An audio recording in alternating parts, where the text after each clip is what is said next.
સીડી જેવી રીતે ચડતા ઉતરતા શીખવાનું ને, એક હાથ લીધો તમે આ બાજુથી આગળ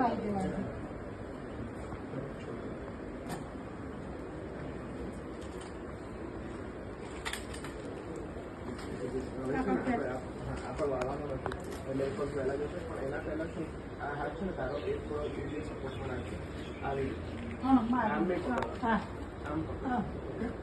થોડા તમે આમ લઈ હવે ઓકે નહીં સીધું વારીશ નહીં. અને એના પર વજન આપવું હોય આપી શકે. જો તને એમના ફાવતું હોય ને પછી 2 દિવસ પછી આપી છોડી દે. બાકી ઉપર જતો રહે બંધ કરીને અથવા પોઝ કરીને એનો પગ ઉપર જશે.